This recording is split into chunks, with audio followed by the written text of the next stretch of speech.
Это история людей, которые умерли, перешли грань, увидели то, что скрыто от живых, и вернулись. Не ради веры, не ради славы, а чтобы разрушить ложь, которой нас кормили веками. Монахиня Фрэнсис Бэнкс и ученый Томас Лоуренс передали послание из-за черты между мирами, в которых нет ада, нет рая, нет суда. Есть другое – ответственность, развитие, истина. Вы узнаете, что происходит в первые секунды после смерти, почему не существует ада и как сознание продолжает путь. Это не миф, это реальный опыт. И вы должны знать правду. Томас Лоуренс – человек, чье имя стало известно благодаря его уникальному посланию, переданному из потустороннего мира. До своего перехода он был обычным человеком. Семьянин, работал в образовании, интересовался философией, духовными учениями и вопросами смысла жизни. Однако, по его собственным словам, глубокого религиозного посвящения он не имел и не придерживался догматических верований о загробной жизни. Томас относился к числу тех, кто признавал возможность существования души и жизни после смерти, но не строил своей жизни вокруг страха перед адом или ожидания награды в раю. Он полагал, что если есть высшая реальность, то она намного сложнее, чем стандартные церковные описания. Смерть Томаса наступила в результате тяжелой болезни, протекавшей несколько месяцев. В последние недели он находился в состоянии, близком к коме. Его физическое тело ослабело, но сознание в этот период, как он позже передавал, оставалось активным и постепенно готовилось к переходу. На момент смерти Томас не испытывал страха. Он отмечал, что внутренне был готов к любому исходу.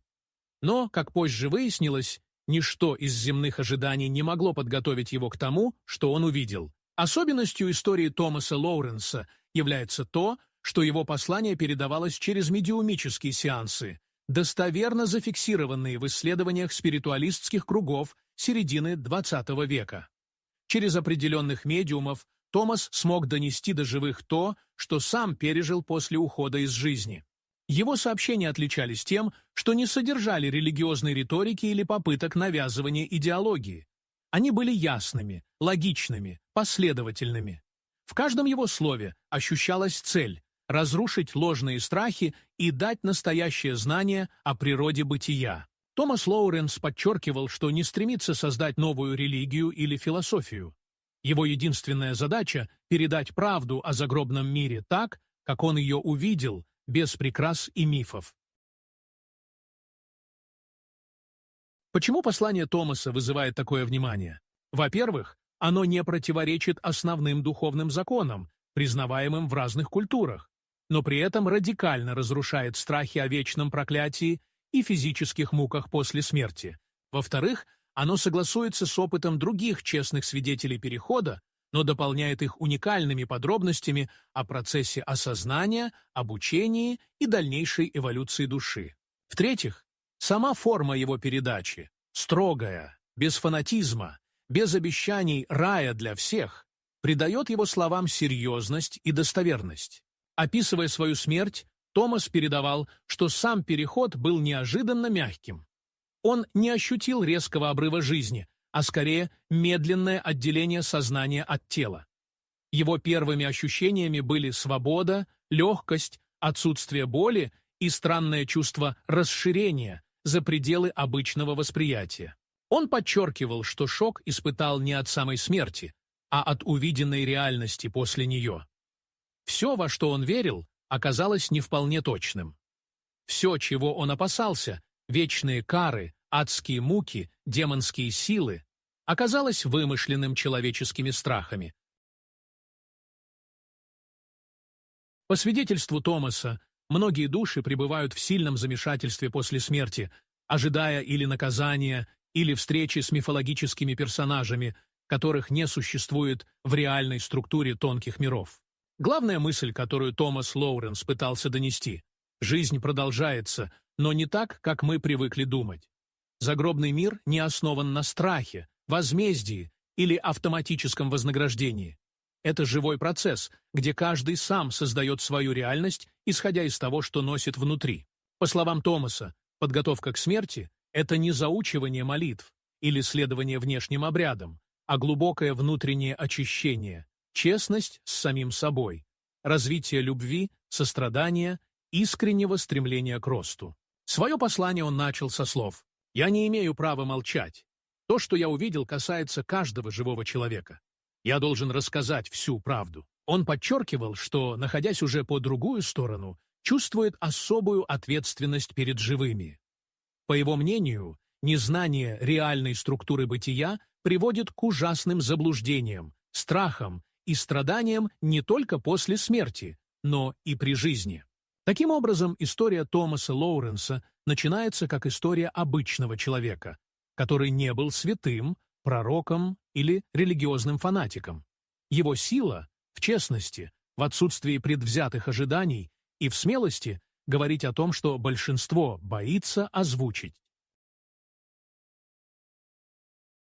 Его путь смерти стал началом нового пути, миссии свидетеля для живых о настоящем устройстве загробной реальности. Томас Лоуренс сразу отмечал: момент перехода из жизни в смерть оказался совершенно не таким, как он себе представлял. Не было ни ужаса, ни темноты, ни падения в бездну. Все началось с ощущения удивительной легкости. Сознание как будто постепенно вытекло из тела, расширяясь во все стороны. Он подчеркивал, что процесс умирания был естественным, почти незаметным. Основное ощущение — освобождение, будто сняли тяжелую одежду. Боли не было. Не было и резкого разрыва между мирами. Все происходило мягко и логично. Первое, что удивило Томаса, он осознал, что продолжает существовать. Его мысли были ясными, чувства живыми, восприятие обостренным. Ожидаемого сна смерти или пустоты не произошло. Он писал, что первые мгновения в новом состоянии сопровождались странным ощущением. Окружающее пространство казалось и знакомым, и незнакомым одновременно. Предметы были полупрозрачными. Звук воспринимался не ушами, а как бы всей сущностью.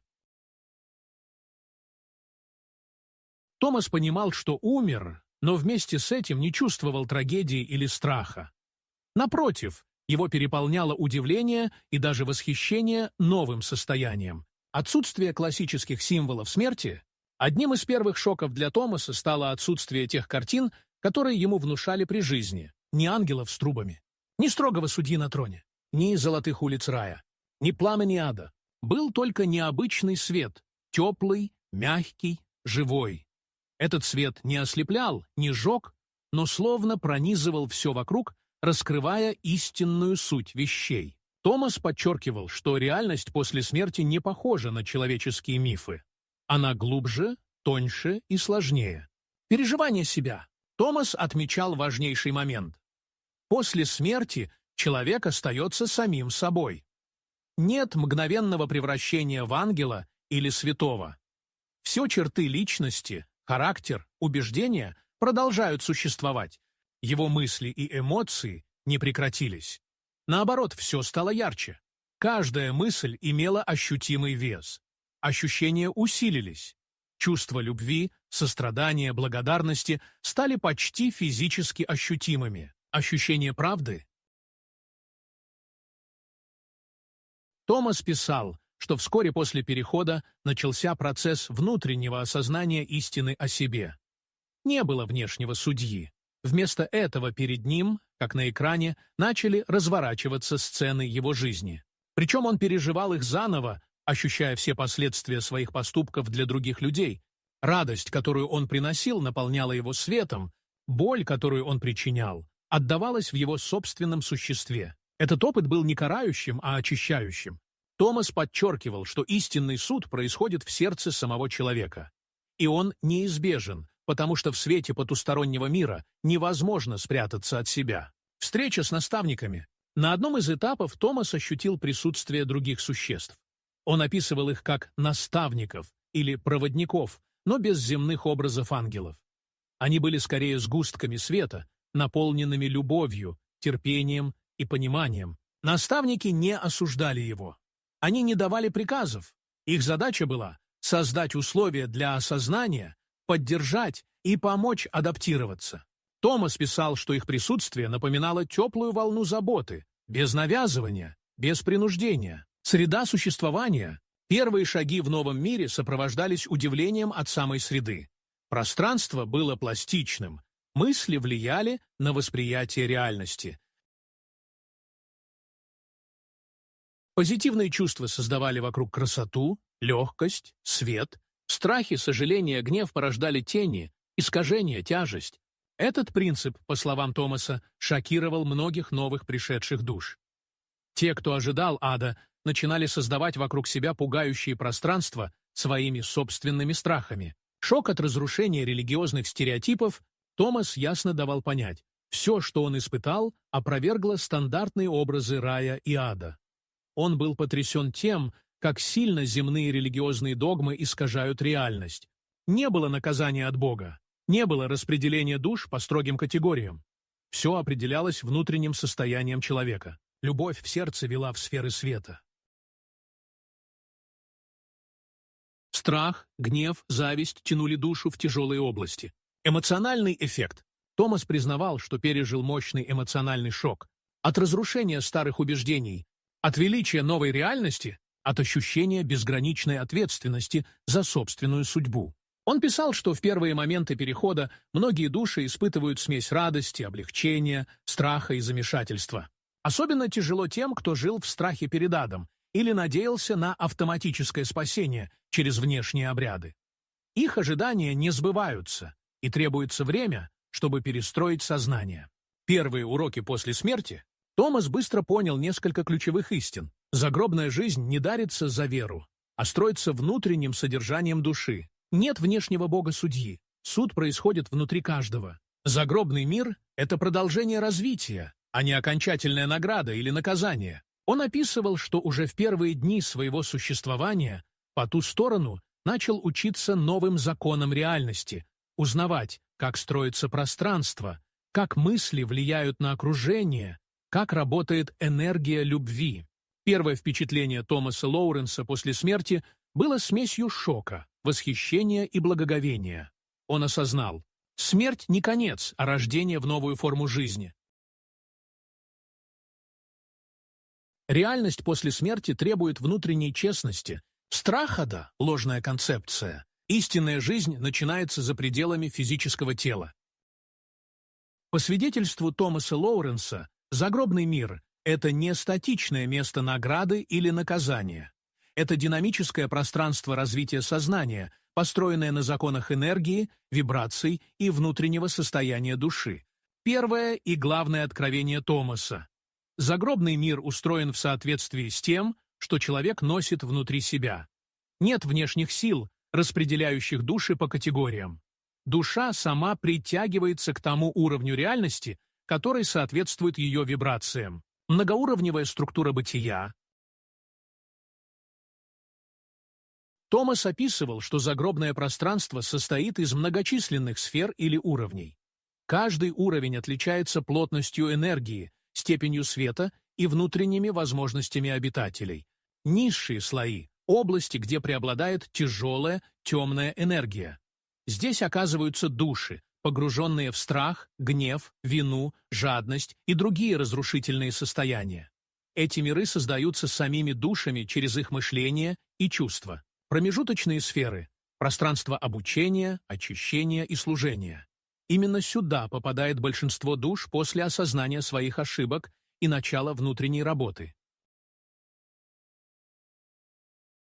Высшие сферы – миры света, любви и безграничного расширения сознания.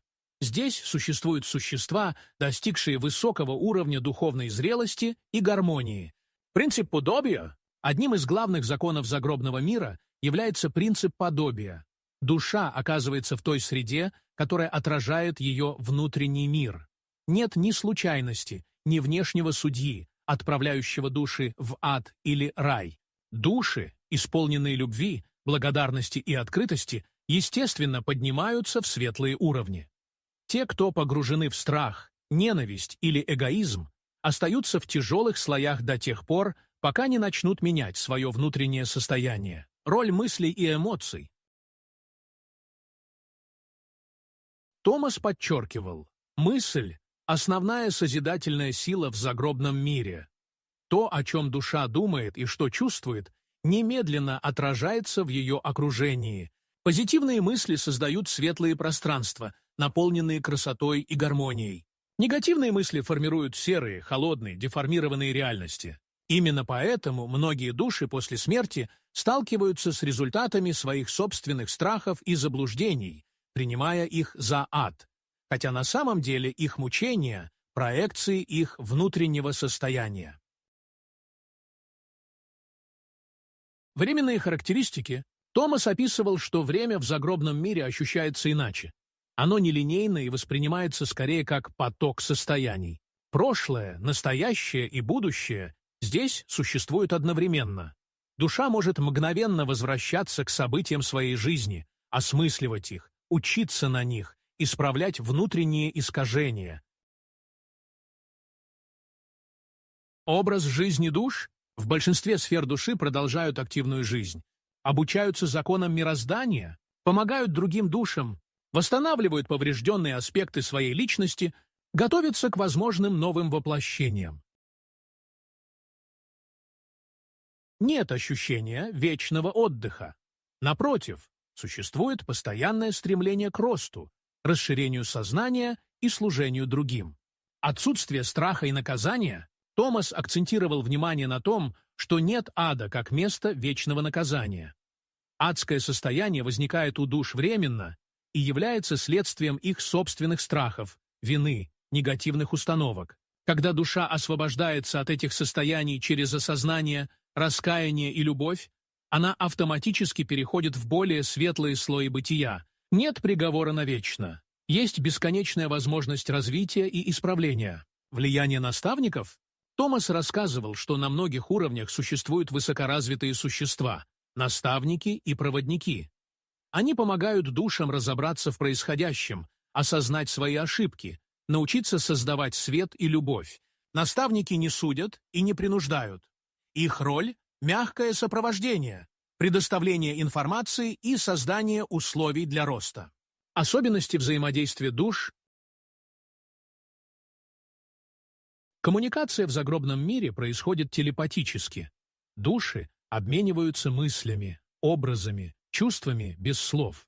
Невозможно лгать или скрывать свои намерения. Все внутреннее сразу становится очевидным.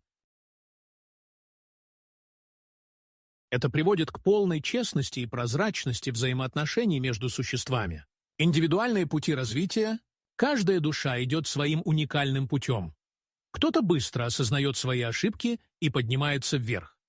Кто-то надолго застревает в тяжелых состояниях. Кто-то сознательно остается в промежуточных сферах, чтобы помогать другим. Нет универсальной схемы. Важны личные выборы, внутренние решения и постоянное стремление к свету.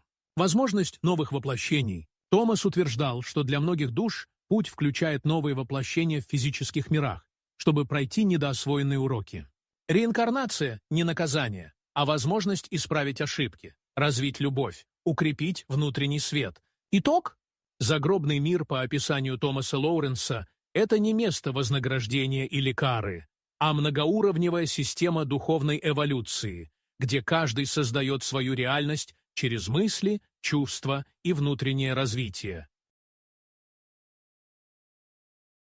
Главные принципы – ответственность за свое состояние, возможность бесконечного роста, отсутствие внешнего наказания, всепроникающая любовь как высший закон бытия. Томас Лоуренс прямо заявил, ада, как его традиционно представляет религия, не существует. Это было для него одним из самых сильных открытий после перехода в загробный мир. Он утверждал, что представление об аде – это искаженная интерпретация реальных процессов, происходящих с душами, которые после смерти сталкиваются с последствиями своего внутреннего состояния.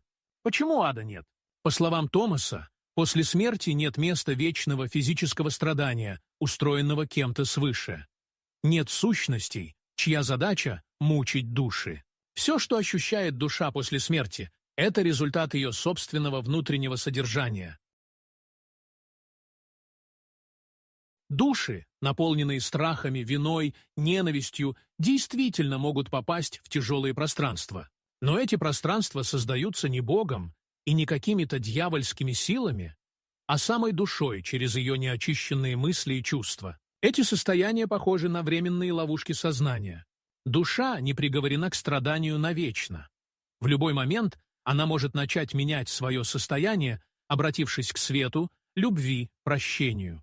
Тогда ад исчезает сам собой, как сон после пробуждения, природа страданий души после смерти. Томас описывал, что на тонких планах каждая душа естественно притягивается в ту реальность, которая соответствует ее энергетике.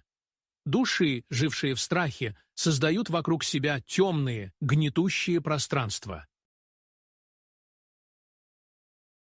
Те, кто был охвачен ненавистью, видят искаженную, разрушительную реальность. Души, которые при жизни испытывали вину, остаются в зонах, где переживают собственные ошибки снова и снова, пока не освободятся через осознание и прощение.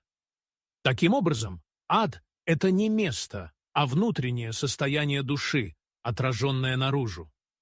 Почему образ ада появился в религиях? Томас объяснял, что страх ада появился в человеческой культуре из-за непонимания истинной природы загробной жизни. Фальшивая религиозность, построенная на страхе, не имеет силы в загробном мире. Только искреннее внутреннее развитие определяет дальнейший путь души, важность мыслей и чувств. Томас настойчиво обращал внимание на роль мыслей и эмоций. Каждая мысль оставляет энергетический след. Каждое чувство формирует внутреннюю реальность. Страхи, обиды, ненависть после смерти становятся материальными и окружают душу.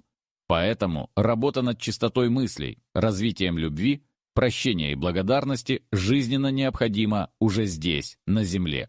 Подготовка к переходу начинается при жизни. Томас говорил, что подготовка к смерти начинается задолго до физического ухода.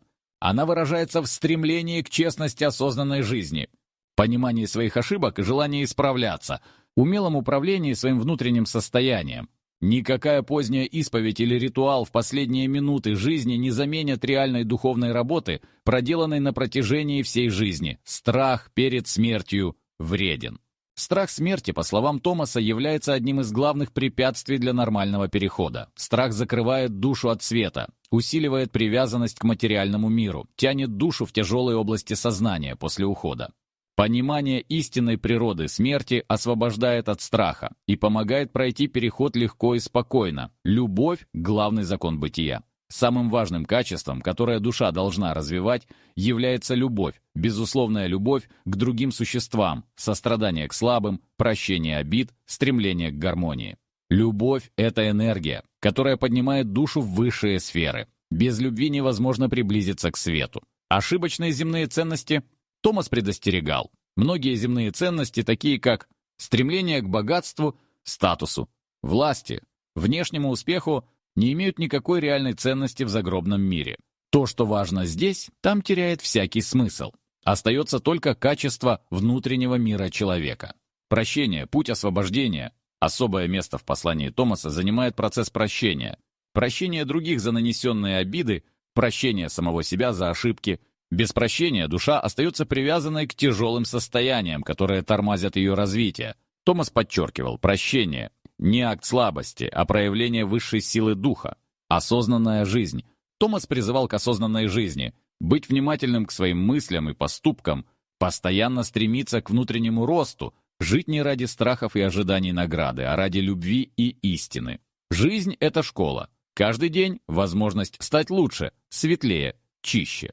Настоящее бессмертие, Томас заверял, душа бессмертна. Но бессмертие – это не автоматическое существование. Это активный процесс роста и восхождения к все более высоким уровням света и любви. Задача каждой души – не просто существовать после смерти, а эволюционировать, становиться ближе к источнику. Заключительное обращение. Томас завершал свое послание словами «Не бойтесь смерти, бойтесь потратить жизнь впустую, бойтесь прожить дни в страхе, эгоизме, равнодушии. Только любовь имеет значение, только любовь вечна».